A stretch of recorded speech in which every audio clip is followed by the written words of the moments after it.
Olá, quero inicialmente agradecer à equipe do CityCore a oportunidade de participar do curso. Espero que essa aula contribua para ajudar vocês que estão assistindo no tratamento desses pacientes que precisam de ECMO. O tema da aula é a hipoxemia do paciente em ECMO veno-venoso. Portanto, se eu instalo uma ECMO veno-venoso para dar o suporte respiratório e melhorar a oferta de oxigênio para o paciente, e eu estou com o paciente em um estado de hipoxemia, eu tenho um problema muito sério.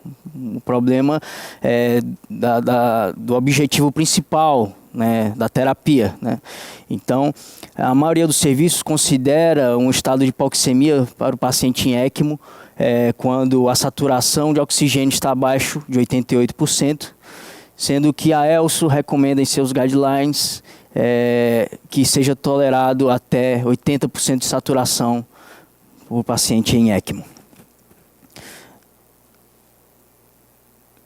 Esse estudo avaliou na população pediátrica comparativamente saturação medida na oximetria de pulso e saturação avaliada em gasometria arterial.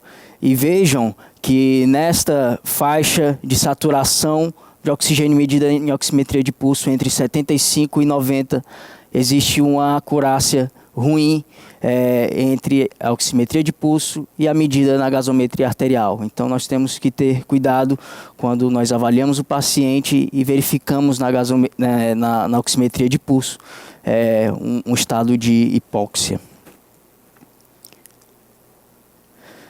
Então, os próximos slides vão tratar de aspectos fundamentais para o entendimento da ECMO veno-venosa e, a partir daí, nós vamos gerar um raciocínio para entender o que está acontecendo com o paciente em ECMO e hipóxia. Essa primeira fórmula, ela representa a oferta de oxigênio tecidual, DO2, do inglês delivery, representa a oferta de oxigênio para o tecido. Ela é função do conteúdo arterial de oxigênio e do débito cardíaco. Lembrando que na ECMO veno-venosa não há interferência no débito cardíaco. O sangue que é drenado do paciente, ele retorna para o átrio. Não é acrescentado fluxo na aorta, como acontece na ECMO veno-arterial. Portanto, na ECMO veno-arterial, sim, nós temos também interferência no débito cardíaco. Essa segunda fórmula, abaixo, ela representa o conteúdo arterial de oxigênio, que isso vai também influenciar na oferta de oxigênio tecidual. Então, nós observamos que o conteúdo arterial de oxigênio, na fórmula abaixo, é função do nível de hemoglobina, da saturação de oxigênio e com a menor representatividade da PO2. Isso é importante, a gente ter esse conceito, que o nosso paciente em ECMO ele não precisa ter valores normais de saturação, como já foi dito, muito menos de PO2. Essa figura é do Monte Everest, e existem estudos que avaliaram a condição de gasometria arterial de atletas, de escaladores nessa situação. Alpinistas do Everest tiveram gasometrias avaliadas e com a PO2 muito baixa, em torno de 30. Mesmo assim, eles conseguiam desempenhar essa atividade muito exigente. Portanto, isso é para demonstrar que nós podemos tolerar, sim, PO2 mais baixas no paciente em ECMO, mas para isso nós temos que ter uma avaliação bem detalhada do paciente, com a verificação se realmente estamos tendo uma entrega adequada para a condição clínica do paciente. Então, nós temos que ter um exame neurológico bem detalhado, avaliar perfusão tecidual, exames laboratoriais que estimam a entrega de oxigênio, como lactato, avaliar diurese e outros métodos mais sofisticados que envolvem maior tecnologia, como o NIRS. Então, esse é o ambiente que nós, que tratamos de pacientes graves, estamos habituados. É um ambiente complexo, que envolve vários sistemas de invasão para o paciente, de risco para o paciente. Então, nós temos que ter uma rotina, uma disciplina de avaliação, um protocolo institucional de verificação de todos esses sistemas para que nós possamos evitar riscos para o paciente. Então, como um primeiro aspecto na avaliação do paciente em hipoxemia, nós temos que ter isso, temos que ter uma sistematização da avaliação de tudo que envolve o tratamento do paciente. Então, o paciente em ECMO nós temos que avaliar desde a linha de gás, a rede de gás do hospital, se ela está adequada, verificar o sistema de fornecimento, o circuito que oferta o oxigênio para a membrana, verificar a membrana e fazer a sequência toda de verificação do circuito. E também, obviamente, do paciente, para avaliar a condição clínica dele. Então, nós podemos ter, nessa primeira avaliação, identificar problemas, por exemplo, no blender. Pode ter vazamento no blender, nós podemos ter, em algum ponto, pinçamento da linha de gás para a membrana. Então, portanto, com essa disciplina, nós já vamos evitar problemas e vamos estar tratando condições que estejam relacionadas com a hipoxemia. Também é fundamental a avaliação com exames laboratoriais. Nós rotineiramente coletamos gasometrias, do paciente em ECMO, e com a avaliação de gasometria pré e pós-membrana, nós vamos estar avaliando se a membrana está funcionando adequadamente. Esse diagrama, ele nos mostra como funciona o circuito de ECMO veno-venoso. Nós temos aqui a linha de drenagem da ECMO, onde é drenado o sangue venoso, o sangue insaturado. Esse sangue ele passa através da bomba, que faz com que o sangue passe pela membrana e assim ele seja oxigenado, e essa seta em vermelho nos mostra a linha de retorno para o paciente. Então, na ECMO veno-venosa, nós drenamos sangue através de uma veia, esse sangue passa pelo circuito da ECMO, é oxigenado e ele é devolvido através de uma outra veia no átrio. Aqui nós observamos que parte do sangue insaturado do retorno venoso do paciente, ele não passa pela membrana, certo?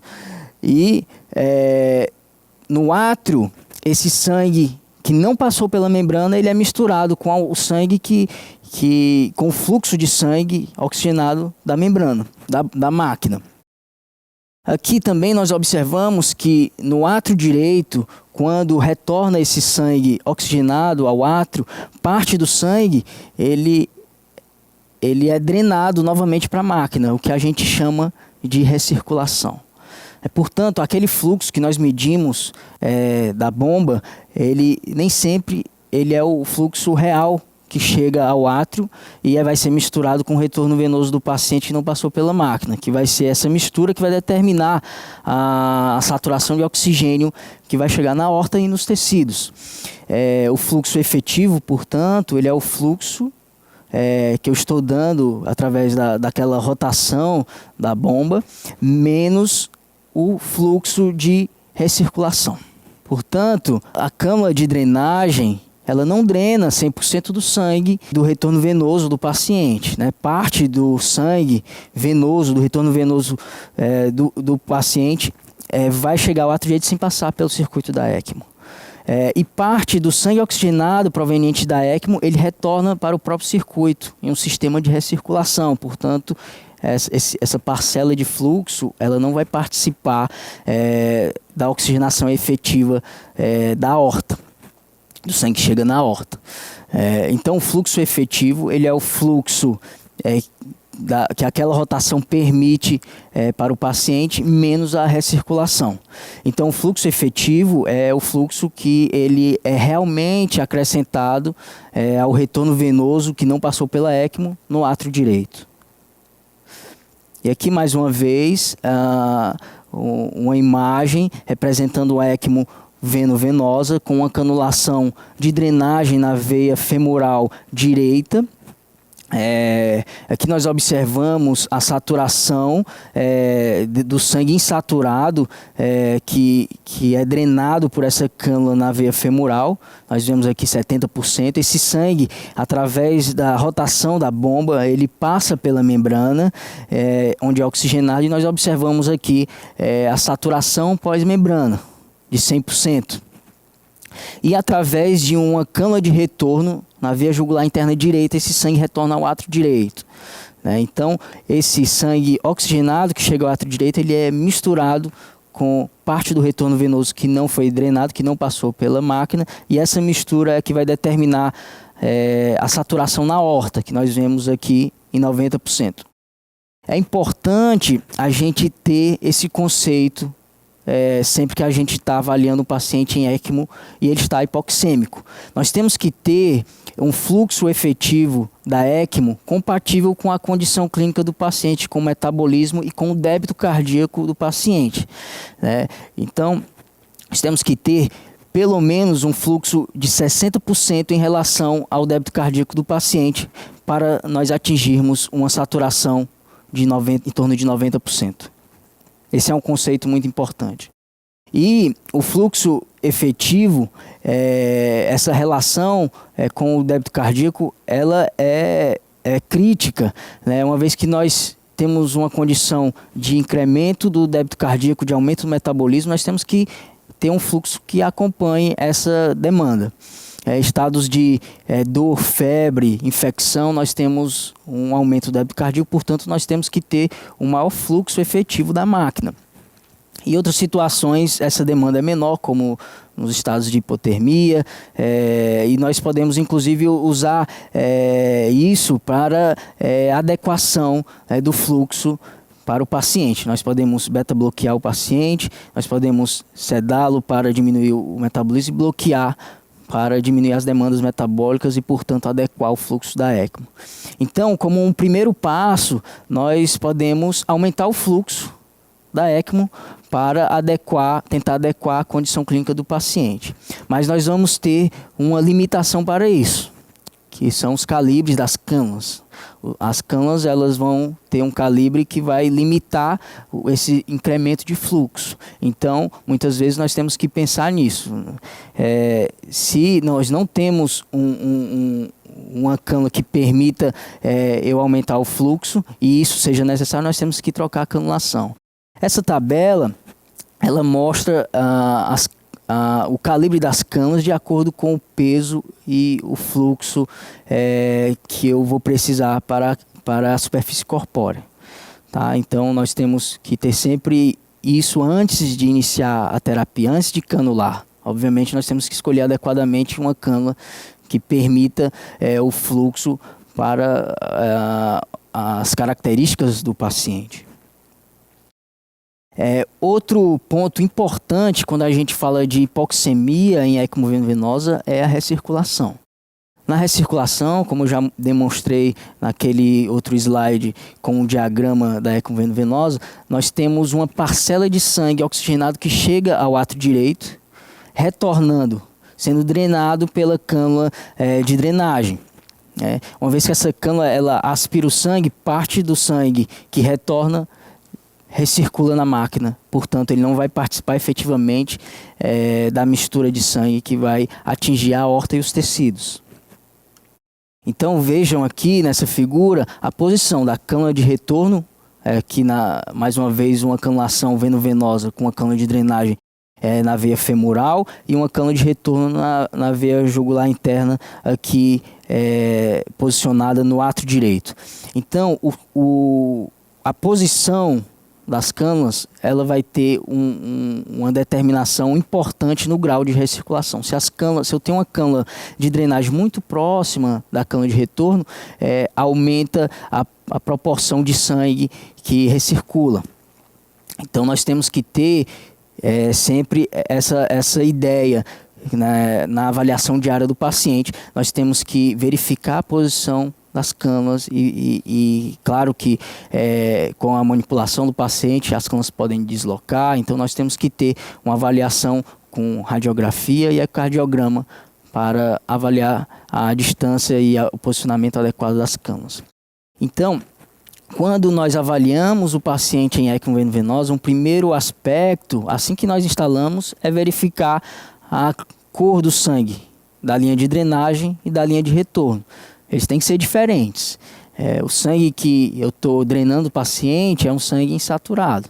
E o sangue que retorna, depois de passar pela membrana, ele vai ser um sangue vermelho vivo, um sangue rico em oxigênio. Portanto, se eu tenho uma diminuição dessa diferença de cor, se eu tenho uma cânula de drenagem com sangue com aspecto de sangue arterial, com um vermelho vivo, eu vou suspeitar de recirculação. Portanto, eu vou ter um aumento de saturação de oxigênio pré-membrana, uma saturação acima de 80. Consequentemente, com a recirculação, vou ter um aumento de uma diminuição do fluxo efetivo.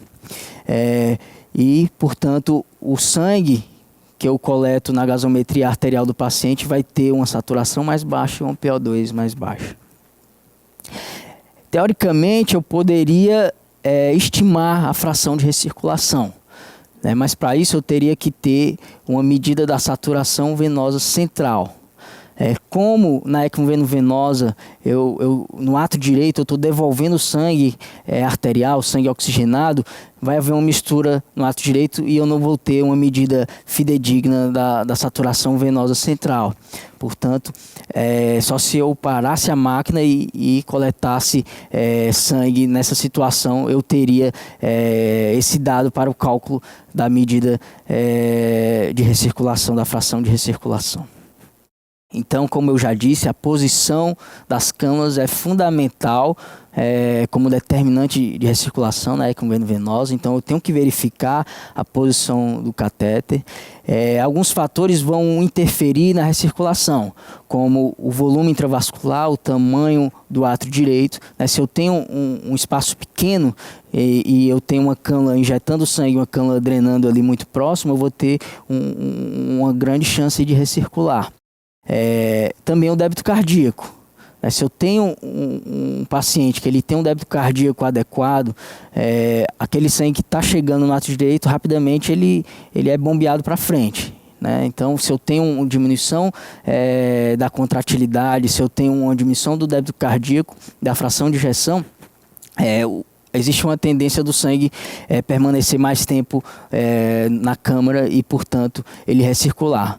Isso é evidente no paciente em parada cardíaca, que o sangue ele fica parado na câmara e ele circula 100%. E por fim, o fluxo da bomba. Se eu aumento muito o fluxo, eu vou estar aumentando a pressão negativa na cânula de drenagem, portanto eu vou aumentar a recirculação. Aqui essas imagens mostram uma canulação de um neonato. Essa é uma cânula de duplo estágio. E aqui na radiografia, novamente essa mesma cânula, mostrando uma inadequação do posicionamento dela. Ela está localizada aqui muito alta, ela deveria estar no ato direito. Essa posição dela na veia cava superior permite uma maior recirculação e vai está numa condição de inadequação da oferta de oxigênio e da efetividade do método. E o ecocardiograma ele é fundamental quando nós canulamos o paciente para a verificação do posicionamento das cânulas. Aqui é um diagrama, um gráfico mostrando a relação do fluxo da bomba e fluxo efetivo e recirculação. Aqui observem que com o incremento do fluxo da bomba, aquilo que eu vejo que aquelas rotações estão proporcionando, há sim um aumento do fluxo efetivo. Mas ao mesmo tempo eu estou aumentando a recirculação. Até que em determinado fluxo eu não vou ter mais aumento de fluxo efetivo, porque a recirculação vai estar muito alta. Então eu tenho que achar esse equilíbrio para a condição clínica do meu paciente. Não adianta aumentar fluxo indefinidamente, né? Vai chegar um momento em que eu não vou estar acrescentando benefício em fluxo efetivo, pela alta recirculação. E por fim, quando eu tenho um paciente hipoxêmico, eu tenho que pensar em transfundir ele para melhorar o conteúdo arterial de oxigênio e melhorar a oferta de oxigênio tecidual. A recomendação é manter o nível de hemoglobina entre 8 e 12. Vejam que é um intervalo amplo, né? Por quê? Porque nós não temos estudos randomizados em pacientes em ECMO que determinem um nível de hemoglobina hematócrito ideal. Aqui na fórmula, mais uma vez, do conteúdo arterial de oxigênio, nós observamos o papel do nível de hemoglobina e saturação como determinantes do conteúdo arterial de oxigênio e com uma menor representação da PO2. Esse gráfico ele demonstra o resultado de um estudo em animal, em que o animal foi submetido a uma diminuição abrupta da DO2 por uma intervenção. Esse animal foi submetido a uma situação de tamponamento cardíaco ou hemorragia. E aqui nesse gráfico nós observamos 3 variáveis. A DO2, a oferta de oxigênio tecidual, a VO2, o consumo de oxigênio tecidual e os níveis de lactato, que representam o metabolismo anaeróbico. Então, esses animais eles foram submetidos a essa intervenção, uma hemorragia aguda, e observem aqui a DO2. A DO2 ela permanece estável durante a DO2 diminuindo, nós verificamos uma estabilidade da VO2 em uma ampla faixa de DO2. Isso representa um equilíbrio pelo aumento da extração de oxigênio. Mas, em um determinado DO2 crítico, vejam que há uma queda da VO2. Isso significa que a oferta de oxigênio ao tecido está inadequada, portanto, o consumo de oxigênio ele vai diminuir. E nessa DO2 crítica, nós vamos ter um aumento dos níveis de lactato, representando o aumento do metabolismo anaeróbico, pela insuficiência da oferta de oxigênio.